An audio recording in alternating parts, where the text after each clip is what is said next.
श्री स्वामी समर्थ. नमस्कार सर्वांना. पारायण सुरू करण्यापूर्वी पवित्र मनाने संकल्प करावा. स्वच्छ, शांत व पवित्र ठिकाणी पारायण करावे. घरात, देवघर किंवा एखाद्या स्वच्छ खोलीत आसन टाकून बसावे. स्नान करून स्वच्छ वस्त्र परिधान करूनच वाचन सुरू करावे. पारायणच्या काळात सात्विक आहार घ्यावा. कांदा, लसूण, मांस वर्ज्य करावे. 7 दिवस कोणाच्याही घरचे शिजवलेले अन्न खाऊ नये.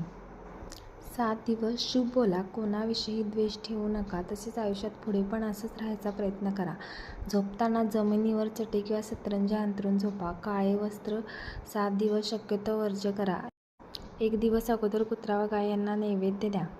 गर्भवती स्त्री पारायणास बसू शकते, पण शास्त्रवचन म्हणते की 7व्या महिन्याच्या पुढे गरोदर स्त्री जास्त काळ बैठक शक्य होत नाही. त्यामुळे उतर सेवेत भाग घ्यावा. उष्णता वाढल्यास आपणास त्रास होऊ शकतो, म्हणून कांदा, लसूण वर्ज्य करावे. शक्यतो पित्त वाढवणारी कडधान्य, द्विदल धान्य वर्ज्य करावी. प्रामुख्याने पारायण 7 दिवसात म्हणजेच एका सप्ताहात पूर्ण केले जाते. शेवटी उद्यापन करावे, म्हणजे नामस्मरण, आरती, प्रसाद. शक्य असल्यास ब्राह्मण भक्त